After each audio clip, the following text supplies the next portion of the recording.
Todo mundo quer começar o ano de 2025 da melhor forma possível, né? Quer ganhar dinheiro, melhorar o conhecimento ou começar um negócio. Por isso, depois de ler mais de 40 livros sobre o mercado financeiro e empreendedorismo, a gente decidiu trazer para vocês 10 livros que vão te ajudar muito a alcançar os seus objetivos esse ano. Mas claro que a gente não vai só indicar para vocês, a gente também vai mostrar como ele pode te ajudar e como você pode colocar esses ensinamentos na prática. Começando com o primeiro livro, que seria Receitas Previsíveis, de Aaron Ross e Marl Tyler. Esse livro aqui é simplesmente incrível, principalmente para você que quer começar um negócio, né? Isso porque esse livro vai te mostrar a metodologia criada por Aaron Ross enquanto trabalhava na Salesforce, uma empresa que era e ainda é responsável por gerar milhões de dólares em receita. Então o livro vai te mostrar como as empresas podem estruturar um processo de venda, né, de outbound eficiente, que é basicamente você ir atrás dos clientes, e o livro foca em fazer você gerar leads qualificados,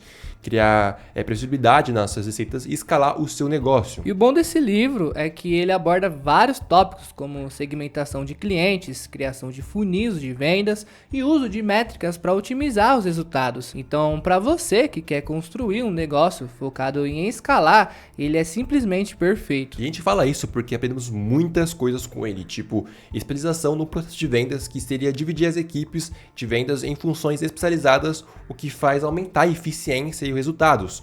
Como ele cita aqui nessa parte do livro, vou te mostrar. Olha, ele diz o seguinte: trate o time como especialistas e eles se tornarão experts.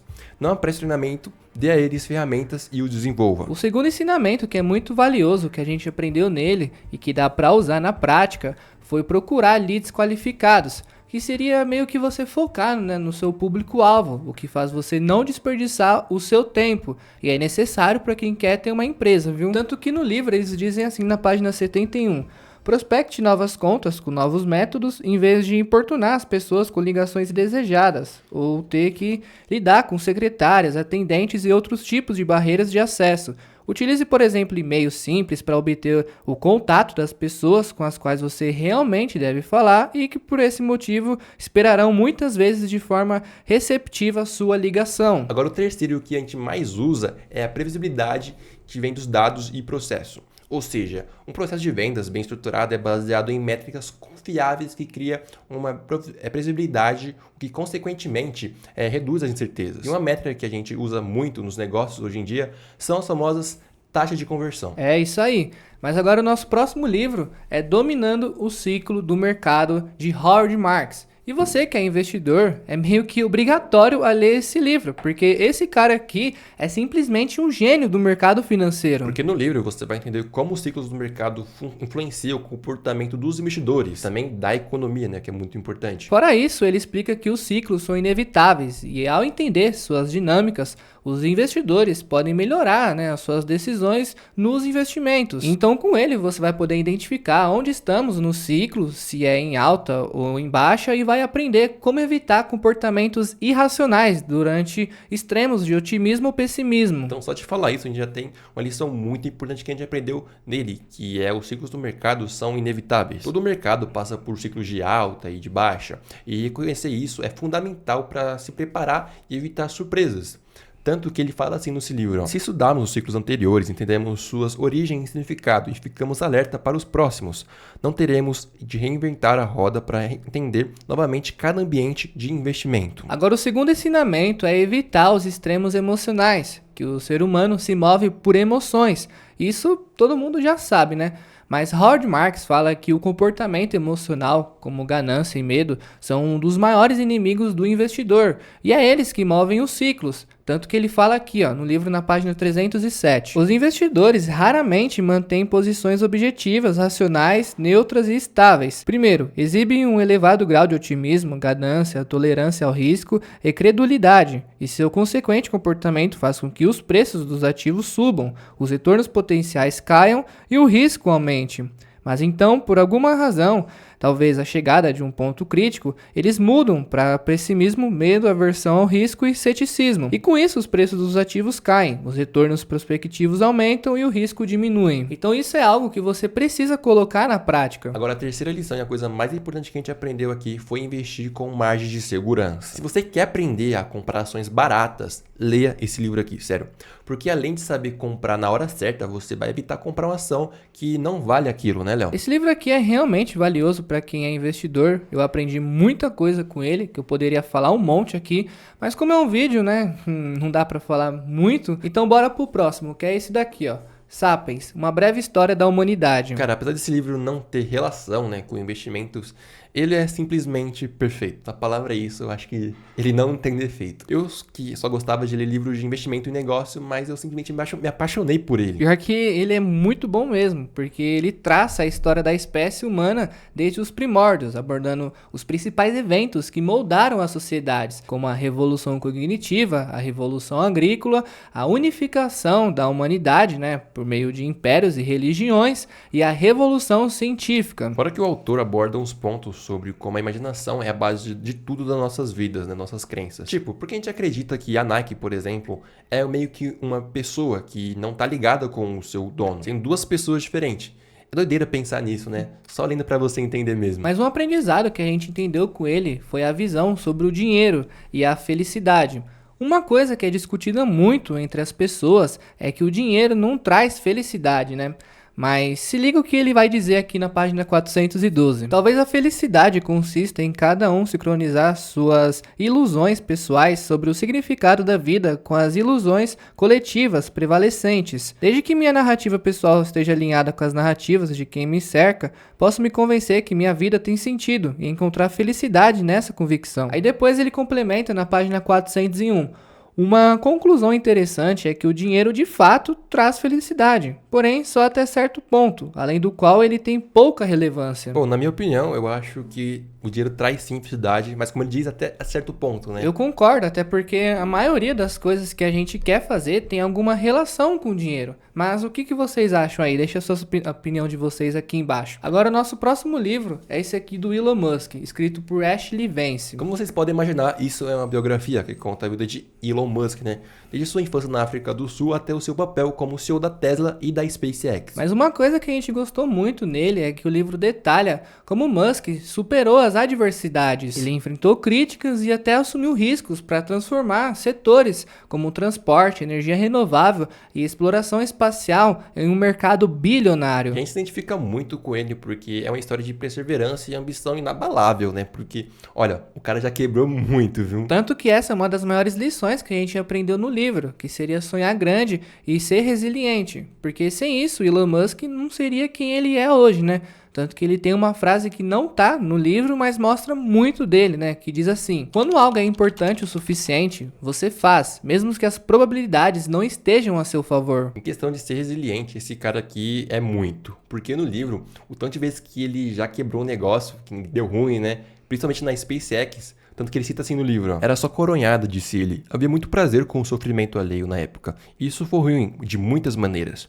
Justine estava me torturando através de imprensa, que por sua vez publicava sem parar artigos negativos sobre a Tesla e reportagens sobre o terceiro fracasso da SpaceX. Isso me magoou muito. Eram dúvidas enormes sobre como minha vida estava indo, se o meu carro funcionava, corria o processo de divórcio e tudo mais. Eu me sentia como um monte de merda. Não achava que superaríamos aquilo. Para mim, tudo na minha volta estava condenado. Se você quer saber como um bilionário pensa e age, esse livro aqui é um exemplo perfeito para você. Agora, o nosso próximo livro dessa lista é esse daqui. Análise fundamentalista. Bom, mas antes de falar dele, né, não esquece de deixar o like no vídeo, se inscrever no canal também, porque já vai trazer muitos vídeos sobre dicas para 2025, que são vídeos incríveis que você não pode perder, porque vai ter dicas como você pode ganhar mais dinheiro, como você pode achar bons bancos, como você pode investir seu dinheiro e tudo mais. Então se inscreve aqui no canal e também deixa um comentário. Então, esse livro aqui é para você investidor que quer melhorar sua análise de desenvolvimento, mas já vou dizendo que ele é bem técnico, tá? O que algumas pessoas podem achar até um pouco mais chato, né? Mas eu garanto que vai melhorar sua análise fundamentalista. Isso porque Cabora oferece abordagem prática para avaliar empresas e tomar decisões de investimento com base em dados concretos. Ele ainda explica como interpretar demonstrações financeiras, identificar empresas que estão subvalorizadas e também analisar os fundamentos econômicos e setoriais. Mas por conta dele ser mais técnico, obviamente você tira mais lições que podem ser usadas na prática, como compreender os demonstrativos financeiros. Então você entende que analisar o balanço patrimonial da empresa, a DRE e o fluxo de caixa é essencial para entender a saúde financeira de uma empresa. Tanto que o Warren Buffett ele diz assim: você precisa entender de contabilidade e deve compreender as nuances dessa ciência. Esse é o idioma dos negócios, um idioma imperfeito. Porém, a menos que esteja disposto a fazer o esforço de aprender contabilidade, como ler e analisar demonstrações financeiras, não deveria escolher ações por conta própria. Outro ensinamento que a gente melhorou bastante, entendeu ainda mais, foi sobre o risco. Que ele diz que todos os riscos que corremos podem acabar sendo calculados. Você não tem certeza dele, mas sabe que ele está lá. Tanto que ele diz assim, podemos definir risco como incerteza. Isto é, assumir algo que não estamos certos do resultado. Vamos focar na definição de finanças, na qual o risco é definido como a variabilidade dos retornos passados em comparação com o retorno esperado. Tanto que nessa parte de risco tem até uma parte que eu quero citar aqui para vocês. Os riscos do mercado de ações, se pudéssemos resumir, seriam dois: o prazo e a empresa. O prazo é o risco de mercado ou sistemático, enquanto o risco da empresa é o risco específico ou não sistemático. Quanto menor o prazo, mais expostos estamos à volatilidade dos preços do mercado. Consequentemente, quanto maior o prazo, menor a exposição à volatilidade e ao risco. Já o risco da empresa reside nas características de seu mercado, sua estrutura de capital empresarial, de negócios, da gestão e de sua operação, indicadores avaliados pela análise fundamentalista. Se você quer aprender sobre investimento de uma forma direta e prática, esse daqui é o livro. O nosso próximo livro na nossa lista é esse aqui, ó. O que o ensino não te ensina, do Breno Perrucho, né? Do canal Jovens de Negócio. Esse livro aqui, ele é bem especial pra gente, porque a gente ganhou dele mesmo, né? Inclusive tá autografado aqui, ó. Vou mostrar pra vocês na parte de cima aqui, pra vocês darem uma olhada.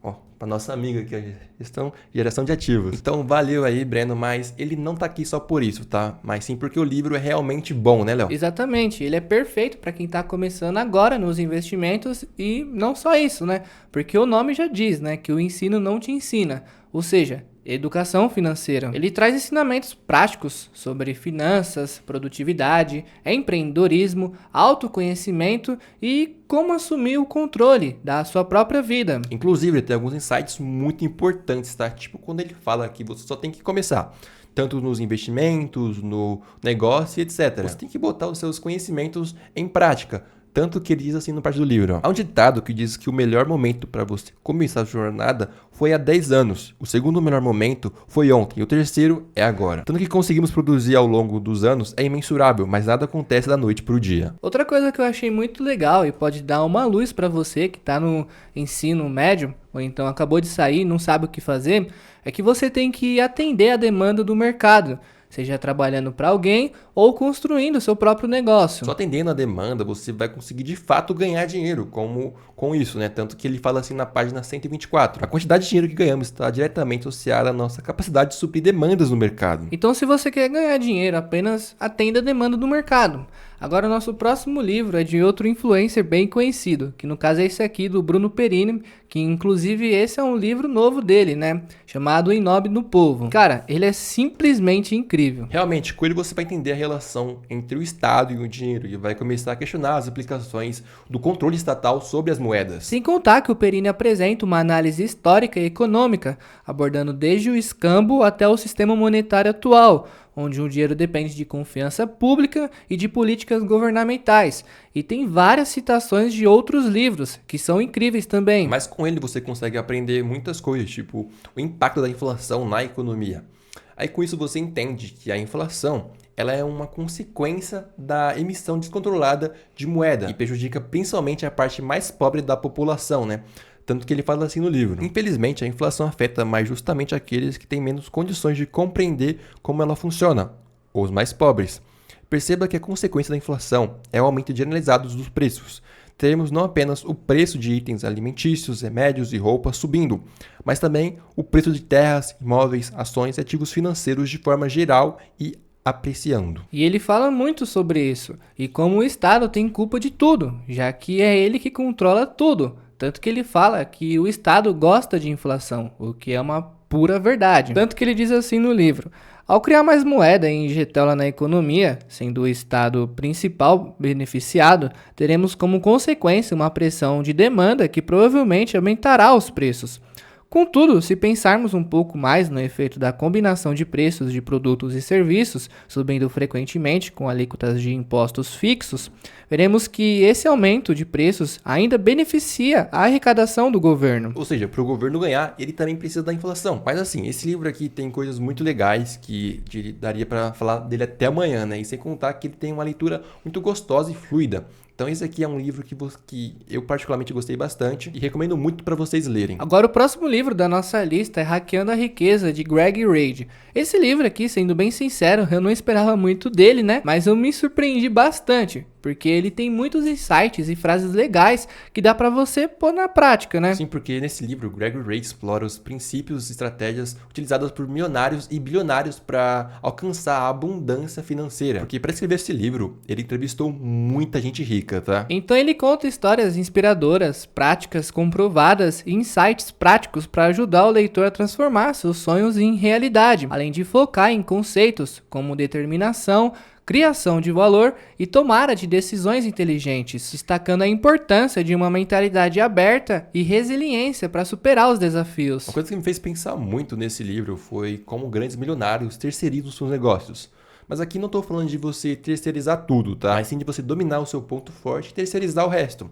Tanto que ele tem uma frase que diz assim, ó. É uma frase bem curta, mas Ryan Kane diz assim: domine seus pontos fortes, terceirize seus pontos fracos.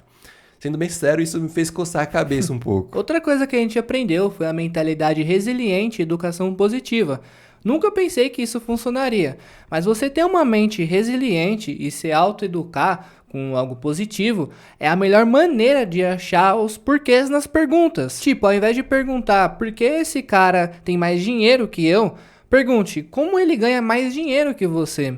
Assim, o seu cérebro se autoestimula a achar formas para melhorar isso. Como ele diz aqui no livro, em vez de perguntar por que não estou ganhando dinheiro suficiente, pergunte como posso usar melhor meu tempo para ganhar mais dinheiro. Em vez de perguntar como é que eu fui me meter nessa situação, pergunte qual oportunidade estou deixando de ver e o que eu posso aprender com essa situação. E aí, até como diz aqui Napoleão Hill, pensamentos são coisas. Mas depois desse livro maravilhoso, vem um para você melhorar o seu lado social, que é o Manual de Persuasão do FBI. Esse aqui tenho certeza que muitas pessoas vão falar que é besteira, porque ele foi escrito por um ex-agente do FBI, que decidiu compartilhar técnicas de persuasão que ele usou para entrevistar suspeitos e detectar mentiras. Aí pode ter várias pessoas que vão falar que não funciona, que isso é coisa de Sigma, mas eu te garanto que isso vai muito mais além de TikTok, tá, galera? Isso porque ele explora aspectos como linguagem corporal, leitura de sinais, não verbais e as leis fundamentais da atração e influência, como reciprocidade, autoridade e escassez, o que ajuda você a melhorar as suas habilidades de interpessoais, no caso, tanto para fins pessoais quanto profissionais. E eu te garanto que isso funciona, tá? Verdade, porque nele a gente aprendeu lições muito valiosas, tipo a fórmula da amizade, que é essencial para quem quer fazer networking.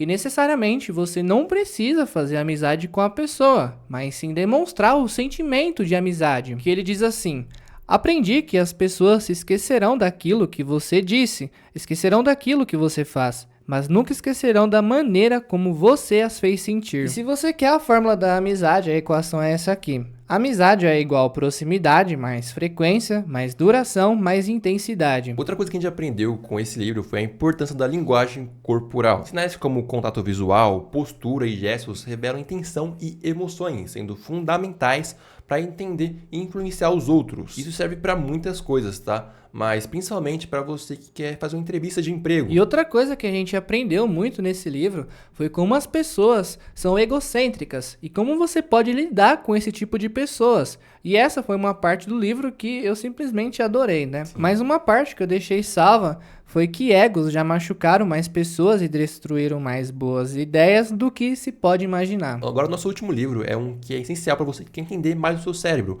que inclusive eu me identifiquei muito com a leitura desse livro, que no caso seria esse aqui, ó, A dopamina é a molécula do desejo. E, cara, esse livro é simplesmente incrível. Apesar dele não ter muito a ver com investimentos, ele tem relação com o seu cérebro, que controla tudo na sua vida. Com esse livro você vai entender como a dopamina, né, que é uma substância química presente no seu cérebro, influencia literalmente tudo nos nossos comportamentos, desejos e também decisões. E também como essa molécula que busca por recompensa pode ser tanto uma coisa boa quanto uma coisa ruim, que acaba criando vícios na gente, desde o uso de redes sociais, drogas, pornografias e até mesmo a leitura. Foi através desse livro que a gente entendeu que a dopamina ela faz parte do ciclo de desejo. Isso porque a dopamina é a principal responsável por nos motivar a buscar recompensas, gerando um ciclo constante de desejo e frustrações, o que pode nos levar à insatisfação quando atingimos os nossos objetivos. Tanto que ele diz assim, a resposta óbvia é que a dopamina torna os indivíduos inquietos e insatisfeitos,